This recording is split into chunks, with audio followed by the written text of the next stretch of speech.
Hola amigos, amigas del Portal del Villegas, otro sábado cultural. Ayer no les dije nada acerca de qué tema iba a tratar, porque no tenía idea, no sabía. Sabía nada más que me iba a dedicar a otra cosa distinta a la que me toca hacer toda la semana. Pero no sabía bien, hasta que por casualidad, ayer en la noche, a última hora, en un canal que me gusta mucho de YouTube, que se llama The History Guy. Les recomiendo que lo visiten. Es un programa que dura 10-15 minutos nada más, donde un señor que aparece con corbata de Uma, pero ayer apareció su señora muy simpática. Se refieren a algún hecho histórico absolutamente olvidado, un hecho que ni siquiera cuando ocurrió se consideró un hecho histórico, pero que este señor del History Guy considera que deserves to be remembered, merece ser recordado.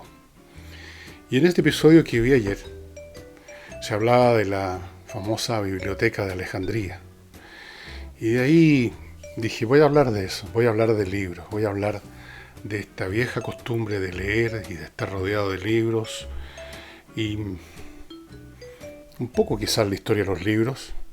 Ustedes habrán oído esta historia de que la biblioteca de Alejandría era, por así decirlo, el centro bibliográfico de la antigüedad clásica. Era parte de algo más grande, ¿no? Era parte de lo que del Museo de Alejandría. Museo es una españolización de una palabra griega que es museum, que significa la casa de las musas. Y en esa casa de las musas, en ese museo de Alejandría, había una parte con su propio edificio, sus funcionarios y todo, que era la biblioteca. Estamos hablando del finales del siglo IV a.C., cuando el primer faraón, podríamos llamarlo, de la dinastía ptolomaica, un tal Ptolomeo I Sóter, Salvador, que había sido un general de Alejandro Magno. Cuando murió Alejandro Magno, ustedes quizás recordarán que lo que alcanzó a crear como imperio se desintegró en varias partes, entidades políticas distintas, y este Ptolomeo Sóter, el Salvador, se avivó bastante porque se fue a Egipto, que es una región más retirada de los conflictos en que entraron los demás reinos permanentemente hasta el final. Y este hombre fue el que fundó el Museum, la Casa de las Musas con la biblioteca, y sus hijos, sus nietos, y por mucho tiempo se mantuvieron. En este museo trabajaban contra honorario, ¿no? Las mentes más brillantes de la antigüedad, filósofos, poetas, oradores, historiadores. Por lo tanto, el museo no era un museo como lo entendemos ahora, como un lugar donde se exponen objetos antiguos, objetos que formaron parte de la historia de alguien o de algo, de una nación, sino que era, por así decirlo, como un centro de estudios. Habían ahí estos sabios que se dedicaban a desarrollar sus ideas, sus teorías en interacción unos con otros, y la gente que interesada iba a escuchar sus exposiciones. Era un centro de estudio, una biblioteca, una universidad, todas esas cosas juntas en cierto sentido. Eventualmente, bueno, la biblioteca fue perdiendo peso, fue siendo descuidada, ya no hubieron figuras tan importantes. En un momento dado, bastante después que fue fundada, en la época en que Julio César estuvo en Egipto, tonteando con la Cleopatra, se quedó ahí como un año más o menos, por ahí, y en un momento dado entró en conflicto con los habitantes de Alejandría, y en medio de la lucha, estamos hablando del año 46, 47, por ahí, no estoy seguro, pero por esos años, antes de Cristo, se incendió, o sea, dice que se incendió la Biblioteca de Alejandría. En realidad no se incendió la Biblioteca de Alejandría, no desapareció la Biblioteca de Alejandría, sino que se quemaron algunas partes, un depósito que estaba cerca de los muelles donde se produjo realmente un incendio. Después pasaron otros siglos, piensen ustedes, pasamos ahora, le damos a los siglos posteriores a Cristo,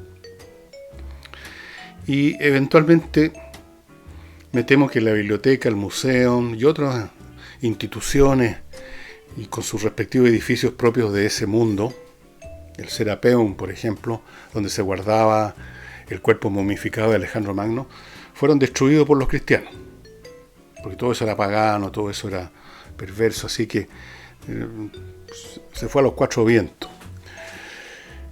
Estamos hablando de libros que eran rollos, ¿no? De papiro, no los libros que tenemos ahora. Eso es una invención posterior. Pero la historia de los libros es muy larga y muy complicada como para contarla en un programa tan modesto, breve como este, y por una persona que no es erudita en el tema tampoco, como yo no lo soy en absoluto. Los libros eran, como ustedes saben, antes de la invención de la imprenta, eran copiados.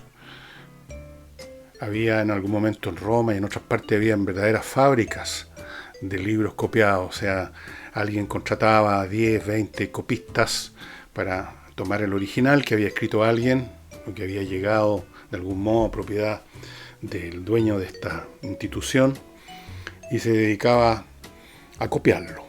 Y esas copias a su vez eran copiadas, y en este proceso de copias se producían toda clase de distorsiones, algunas involuntarias y otras voluntarias. Muchos textos de este periodo, antes de la invención de la imprenta, que fue en el siglo XV, sufrieron verdaderos actos de vandalismo. O sea, el copista le metía textos que jamás habían existido simplemente para por su propia agenda filosófica, política o religiosa. Otros simplemente cometían errores en la traducción o en el acto de copiar. Me imagino que llega un momento en que un copista ya no estaba pensando en lo que copiaba, sino quizás se habría vuelto loco. Entonces, una copia ya podía tener un grado de distorsión, la copia de la copia más, y así, imagínense.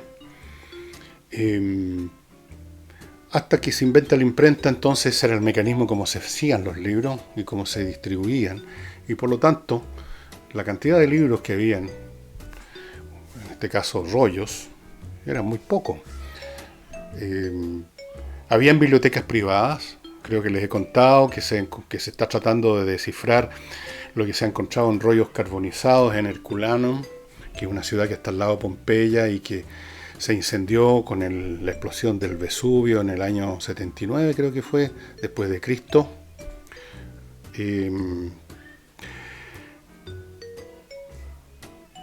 Y tenía que llegar el siglo XV con la invención de la imprenta para que el libro, tal como lo conocemos, o parecido como lo conocemos, llegara a existir con todos los efectos inmensos que tuvo para el desarrollo de la historia de la civilización occidental.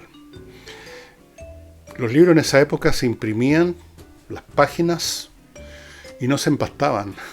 Usted compraba el alto de páginas, después podía usted naturalmente armarlo de algún modo, pero el empaste también es posterior. Yo sé que estoy hablando de cosas que pertenecen a un mundo, el mundo de los libros, que está en trance de irse, si no desapareciendo, retirando.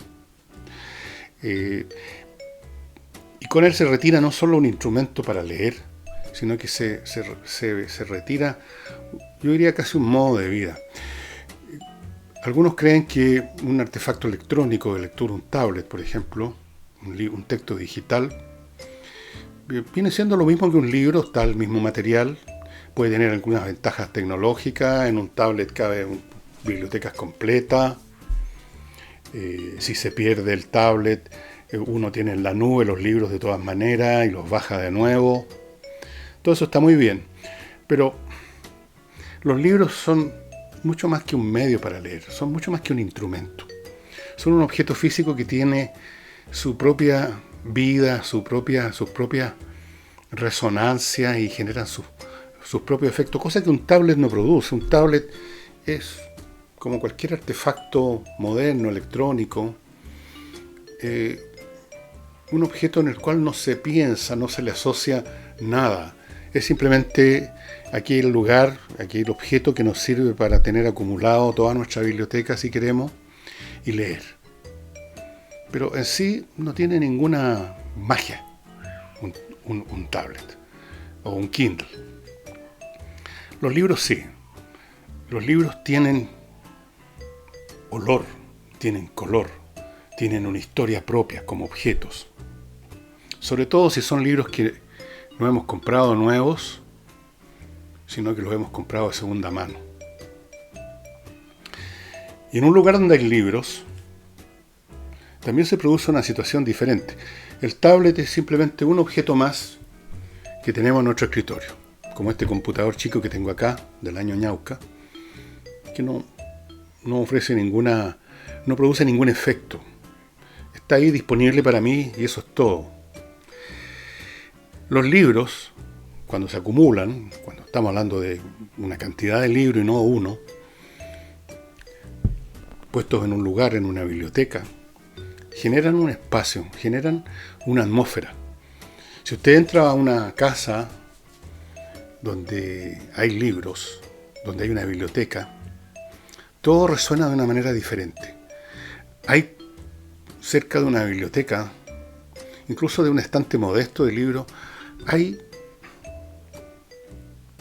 una especie de reposo. Hay como una vibración. Hay una atmósfera que invita a ponerse uno en otra sintonía mental, que invita a reflexionar, a no pensar en nada incluso, pero estar alerta, a recordar libros que leímos de niños, a recordar nuestra primera lectura, a recordar cuando miramos los lomos de estos libros que están ahí frente a nosotros, el momento en que los leímos, y con ese momento que los leímos, todo un pedazo de nuestra vida emerge también.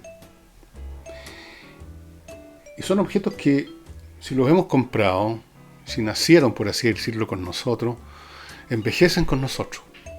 Y uno, así como me pasa a mí, envejezco, se me puso blanco el pelo, tengo problemas por todos lados de salud, los días que amanezco sin que me duele algo pienso que me he muerto. Los libros también envejecen, las páginas empiezan a ponerse amarillosas, cafezosas, quebradizas, hay que tocarlos con mucho cuidado y tienen su propio olor. Hay gente que dice que es capaz de reconocer dónde un libro fue empastado, dónde fue producido, oliéndolo. Tienen un olor, y yo creo que no existe ninguna persona amante de los libros que no haga esto del olerlos. Hay un olor exquisito en un libro. Y si es un libro viejo, más, porque pareciera que el libro como objeto recoge las atmósferas, las fragancias, los sonidos de todas las épocas por las que ha pasado, de todos los dueños por los que ha pasado. Entonces, ustedes comprenden, es un objeto que tiene mucho más reverberaciones y significaciones que un tablet. Y por eso, que los que nos gusta leer en libros de papel. Y solo de vez en cuando, a regañadientes y porque no hay alternativas, usamos el tablet. Porque claro, tiene utilidad a veces, pero es otra cosa. Estos libros que pasan de generación en generación, por ejemplo, yo les quiero mostrar uno que tiene un empaste más o menos nuevo. Lo mandé a hacer, era unos 3, 4 años, para que no se deteriorara más. Pero el libro, ya ni me acuerdo cómo llegó a mis manos. Es un famoso libro del año Ñauca que se llama Imitación de Cristo, de Kempis. Miren ustedes cómo están las páginas manchadas. Y es del año, esta edición, 1879. No es tan antiguo 1879, pero cuando yo lo recibí, no me acuerdo cómo, si acaso lo compré en alguna librería de viejo, si acaso me lo regaló alguien, O sea, ya tiene un misterio este libro. Y la primera vez que lo abrí me encontré con lo que les voy a mostrar a ustedes. Hojas secas con inscripciones que no he podido descifrar. Aquí dice su hijo. Hay otra hoja que tiene otro texto. Recuerdo de África Occidental. Y hay otra hoja y hay unas flores resecas. Esto debe haber sido un clavel. Y esto, souvenir, octubre de 1914. Había recién empezado la Primera Guerra Mundial. Y acá hay otro. Y acá hay otro. Con un pinchecito y un texto. Y fuera de eso, me encontré con estas tarjetitas. Estas eran las tarjetitas que antiguamente, yo no sé, ahora ya no se usa, se entregaban a los que habían asistido a un funeral. Y aquí, rogada a Dios por el alma de Gildo Castañola Maggi. Con motivo del primer aniversario de su fallecimiento, se oficiará una misa por el eterno descanso de su alma en la iglesia de San Agustín el 28 de septiembre de 1948. Este señor me parece que era pariente de mi abuela Leonides. Y hay otras cosas también, viejísimas. ¿Para qué se las voy a mostrar todas? Ustedes dirán, esas son tonteras. Villegas le llegó el viejazo. Pero fíjense que estas cosas le dan un valor agregado a este libro. De hecho, no soy el único enfermo mental que se deleita con estas cosas. No hace mucho vi en una librería de la internet un libro nuevo, compuesto, escrito hace poco, donde se habla de las cosas que se encuentran en libros viejos. Toda clase de cosas curiosas.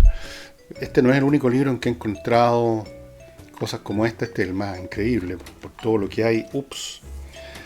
Pero hay otros.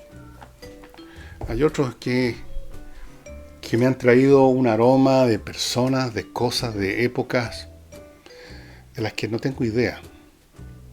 Y en algunos casos, como me pasó con unos libros que compré del estudio de la historia de Toynbee, en la primera edición del año 39, había un nombre. Y yo hice esfuerzos bastante importantes por descubrir quién era esa persona. No lo logré. Era un nombre muy común. Una persona que seguramente ya murió. Como pongamos por caso John Brown. Infinitos John Brown, infinitos hijos y nietos de infinitos John Brown. No se llega a ninguna parte. Pero esas cosas que parecen una niñería, que son una niñería, le dan un valor adicional a un libro. Hay secretos. Hay cosas. Y como les digo, cuando yo veo algunos de bastantes libros que tengo, tanto en esta pieza como en otras partes de mi casa donde tengo más biblioteca, los recibí de herencia de mi madre y de mi padre. Y para mí fueron primero un objeto que yo veía nada más en una biblioteca. No tenía acceso. Después en algún momento decidí leerlos, o me permitieron leerlos, aunque mi mamá no ponía ni un problema. Ya les conté la anécdota de aquella señora que me vio leyendo un libro de Jardiel Poncela que se llama Hubo alguna vez 11.000 vírgenes. Yo estaba viviendo en esa época en Bandera, debe haber tenido unos 8 o 9 años, por ahí. Y se escandalizó esta señora y ¿cómo le permites leer a Fernando un libro como este? Y mi mamá le respondió con una lógica impecable: si no lo entiende no hay problema, y si lo entiende tampoco. Entonces yo tenía acceso a los libros sin ningún problema, era cuestión que me interesaran. Y entonces cuando los veo ahora, que mi madre murió hace tanto tiempo, y veo esos lomos, inevitablemente recuerdo la primera oportunidad en que los leí. Inevitablemente me vienen a la mente fragmentos completos de mi vida en ese momento. Incluso los olores. Fíjense, en el primer capítulo, en las primeras líneas de esa famosísima obra que se llama En busca del tiempo perdido de Proust, de Marcel Proust. Hay un tipo que está en su cama, que ha despertado tal vez por ese sonido maravilloso que ya no existe, ¿no? La sirena o de un tren a la distancia. Y por algún motivo recuerda, el que está despertando, el olor de unos panes o unos pasteles que hacía alguien, y con ese olor se sumerge y se penetra al pasado en busca del tiempo perdido. Y ese tiempo perdido, que normalmente está totalmente perdido, no tenemos conciencia de él en nuestra vida cotidiana. Todos los recuerdos que tenemos en nuestra cabeza están ahí, pero no están en estado de presencia. Mirando un libro, se recuerdan. Recuerdo vívidamente el día, la tarde de un día domingo. Yo debo haber tenido 5 años, o un poquito menos, metiéndome a escondidas a la pieza de mi madre, que estaba en tinieblas, durmiendo siesta, y yo me metí a hurguetear, como hacen todos los cabros chicos, en el closet. A los cabros chicos nos gusta meternos a hurguetear, ¿no es cierto? Y en la zona del piso del closet, donde uno pone los zapatos, ahí estaban los zapatos de mi madre, como un batallón, en filas, ordenados. Y había un paquete que me llamó la atención. Yo estaba haciendo esta exploración con mi hermano Eugenio. Estábamos los dos en eso. Y decidimos, con esa impudicia de los niños, abrirlo. Y habían unos libros. Y el primer libro que me saltó, el primero que estaba ahí en el alto, empaquetado, era Los Tigres de la Malasia, de Emilio Salgari. Y no me acuerdo si en ese momento, probablemente un poco después, mi hermano y yo ya sabíamos leer. Nos metimos. Me metí en Los Tigres de la Malasia y ahí partió mi amor, que mantengo hasta el día de hoy, aunque ya no lo leo, por Emilio Salgari. Y recuerdo vívidamente esa tarde, los olores, el sonido de la respiración de mi madre mientras dormía su siesta, y nosotros reptando para sacar el sonido del papel, cuando abrimos el papel. Porque los chicos no piensan que los van a pillar, que están dejando huellas de su payasada, de su pillería. Así es que lo abrimos, lo rompimos. Me acuerdo de todo eso, como si hubiera ocurrido hace 10 minutos. Y hay tantos otros recuerdos, tantas otras experiencias que reviven simplemente por un objeto. Recuerdos de uno y recuerdos de otro, de los cuales uno no sabe nada. Y antes de continuar, les recuerdo, amigos, amigas, que los programas del día sábado los apoya el Club Explora. El Club Explora es una organización fundada por 2 enólogas muy importantes en nuestro país, y consiste en que a los socios del club todos los meses les llegan 2, les voy a mostrar una, pero les llegan 2 saquitos como este, con cada uno de ellos con una botella de vino. Este se llama, bueno, ustedes aquí lo pueden ver, una botella bien curiosa, Artesano, vino tinto Malbec. ¿De qué año es esto? 2017. Está bien eso, hay que dejarlo un par de años más todavía, creo yo. Son vinos seleccionados por estas enólogas con pinza. Son de los mejores vinos que han encontrado en alguna de las muchísimas viñas que hay en Chile, grandes, medianas y pequeñas. Usted recibe 2 botellas distintas, no va a haber 2 botellas Artesano, puede haber de otra marca, va a haber de otra marca, o puede ser incluso blanco, y son de excelente calidad. Para ser miembro de este club, todo lo que usted tiene que hacer es matricularse con una UF mensual y va a tener la oportunidad de recibir esta sorpresa. Las sorpresas son siempre agradables, sobre todo cuando uno sabe que son una sorpresa como esta, una sorpresa de calidad, no una mala sorpresa, digámoslo así.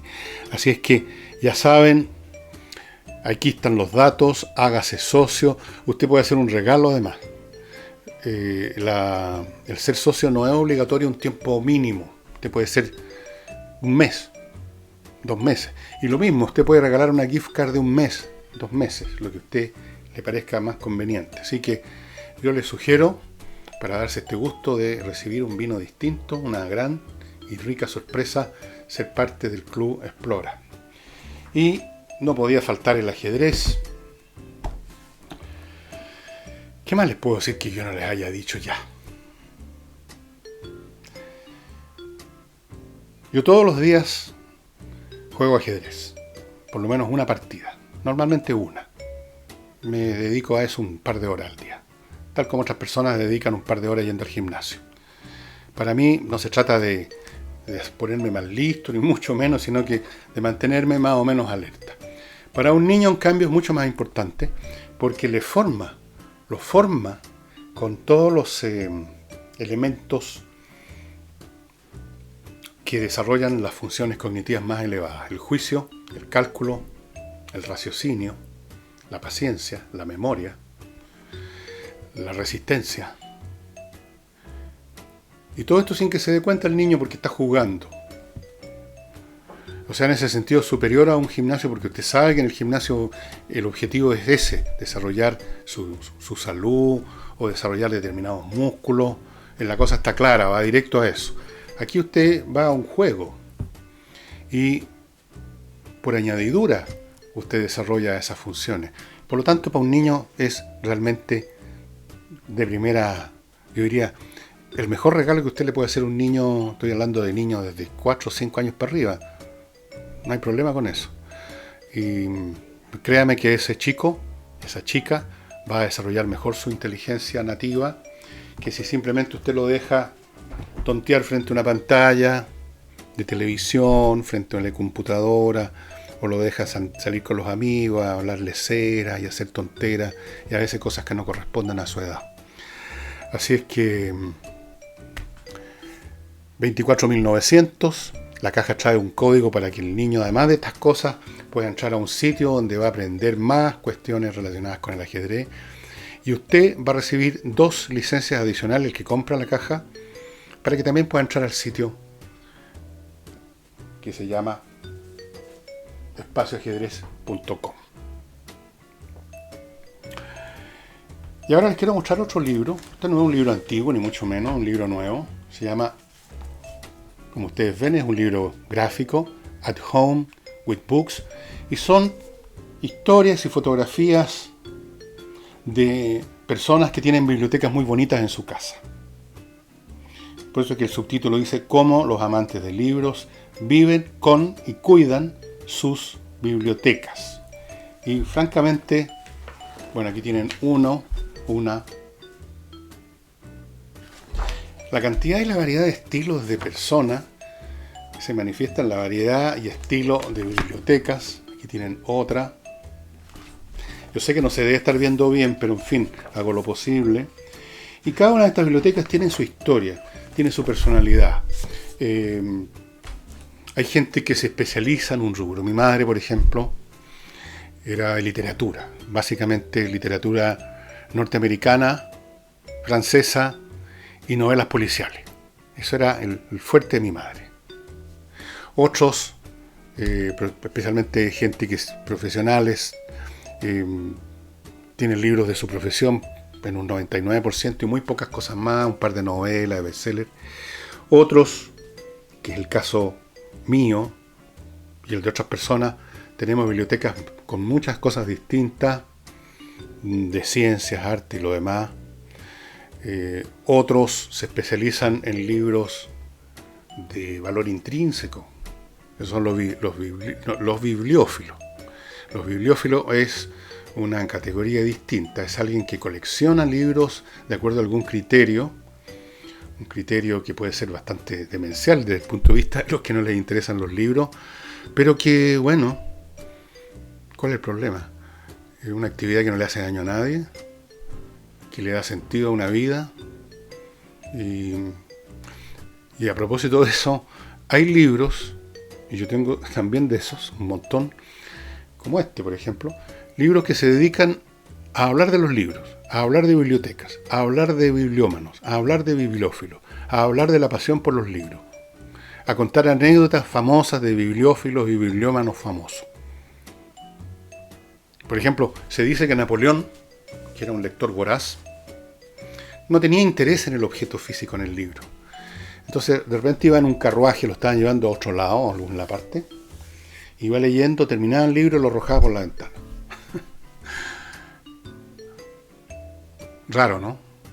Pero él era un hombre, particularmente Napoleón, utilitario en muchas cosas. O sea, para él no había ninguna poesía, ni nostalgia, ni aroma, ni nada en un libro. Era simplemente algo para leer y lo tiraba por la ventana.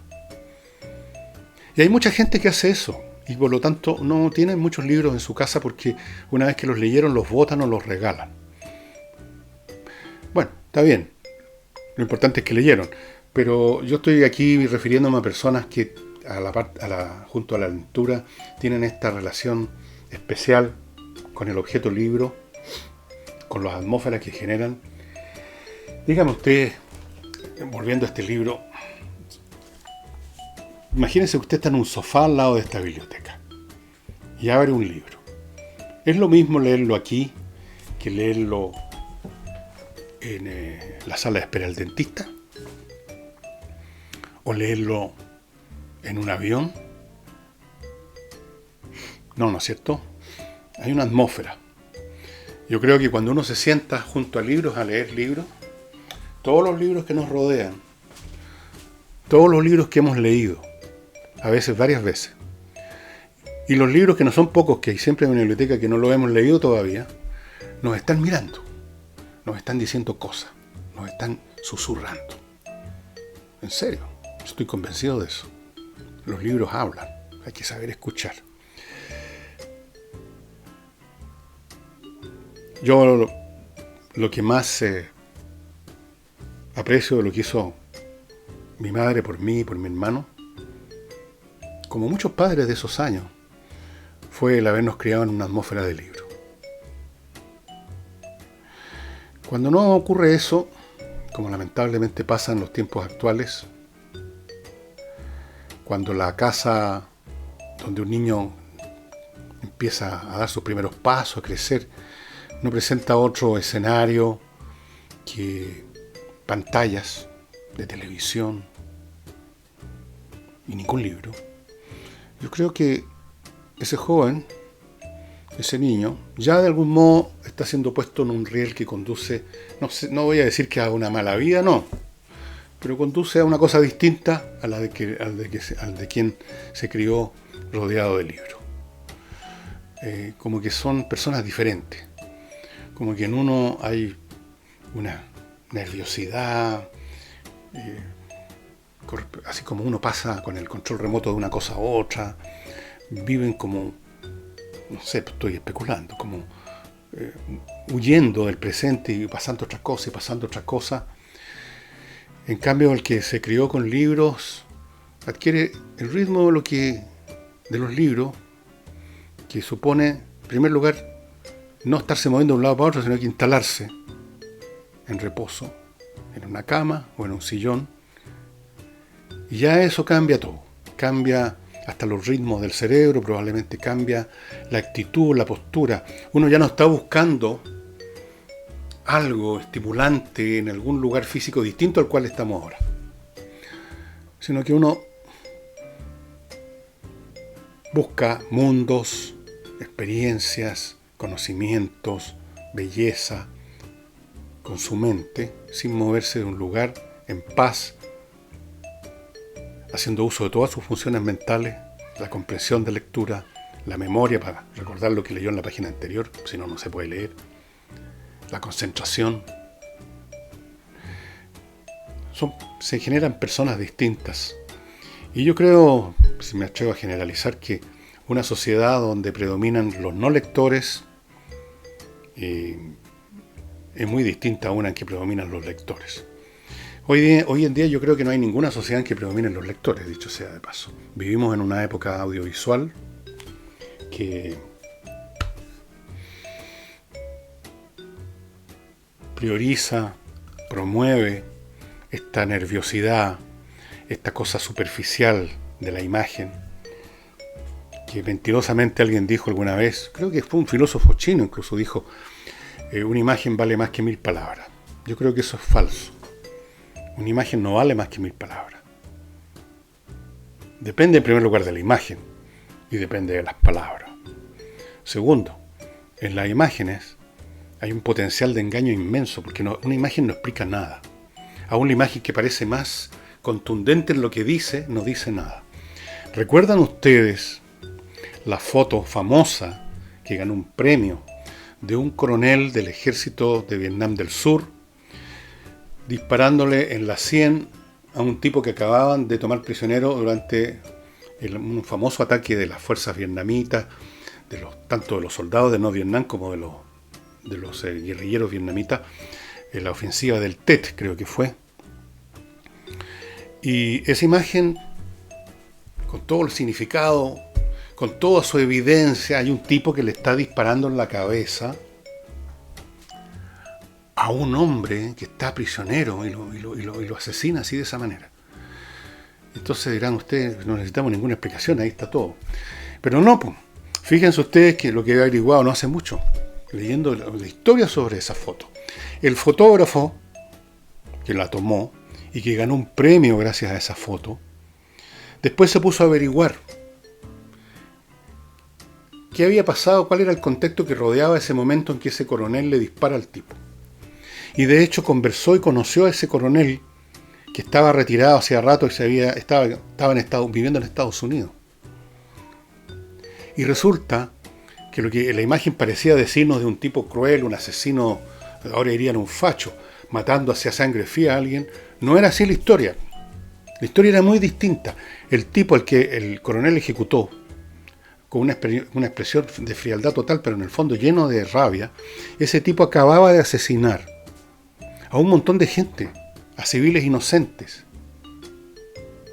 y a soldados, prisioneros, o sea, que se habían rendido. Era un asesino a todo trapo. Entonces el cuento ya es muy distinto, ¿no es cierto? Lo ejecutó. La batalla continuaba además. No era cosa de llevarlo de la mano a este tipo a una comisaría, digamos. Todavía usted podrá encontrar reprochable o no el hecho de que le pegara un tiro a un tipo que ya estaba, digamos, inerme, pero quién sabe. Ya es distinto a lo que nos dice la imagen. Entonces esto de la imagen que vale más de 1000 palabras, ojo piojo, porque no es verdad. Con imágenes se ha mentido mucho. Es cuestión que ustedes vean cualquier spot publicitario donde la posesión de un producto común y corriente se insinúa subliminalmente, que lo convierte a uno en una persona maravillosa, feliz, buen moza, exitosa. Todo eso es una mentira. Así es que un mundo de audiovisual, de imágenes, produce mentes superficiales que se quedan con la primera impresión, que no la procesan. Cosa que es obligatoria cuando uno lee. El acto de leer es un acto de procesamiento mental. Aunque uno no quisiera, tiene que procesar. Porque las palabras hay que unirlas unas con otras y sacarles el sentido. Así que ya ven ustedes que en el fondo, podríamos decir, con la disminución de la masa lectora de libros y el aumento acelerado de la masa espectadora de imágenes, estamos en el fondo viendo la desaparición de toda una etapa histórica y la aparición de una nueva. Tal como ocurrió cuando aparecieron los libros y con ello desapareció la etapa histórica anterior. Cuando se inventó la escritura desapareció la etapa anterior en que las historias de la tribu, de la nación, se traspasaban de generación en generación por boca de los rapsodas, de los poetas. Así fue como ese fue el material que usó Homero para escribir la Ilíada. Por siglos habían rapsodas cantando distintas partes de esa guerra contra Ilión, Troya. Y Homero toma todo eso y lo arma la Ilíada que nosotros conocemos.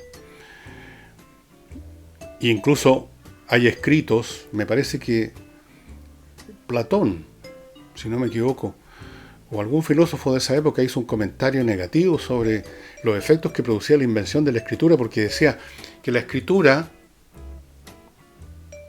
permite a la persona hacer un esfuerzo menor, el pensamiento queda físicamente estampado en las letras, en vez de tener que la persona memorizarlo y repasarlo como hacía antes. Miren ustedes.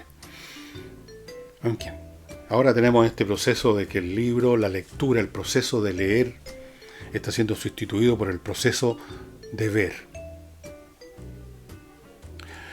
Bien, es así y creo que estamos en la hora. Sí. ¿Qué más les puedo decir, estimados amigos? Estoy con un pequeño problema de picazones acá. Tengo una piel pésima. Y sería entonces hasta el lunes. Vamos a ver en qué, si sigue este un poquito mejor ánimo que se ha generado en Chile gracias a la firma del acuerdo, gracias a que se acordó algo respecto al famoso de la nueva constitución, se acordó algo respecto a cómo acerca el plebiscito, y eso todos lo han visto como un paso positivo. Yo lo veo también como eso, pero no quiero hablar más del tema, eso lo dejaremos para el lunes. Vamos a ver qué pasa este fin de semana, y muchas gracias por su atención y por su compañía. Será hasta el lunes.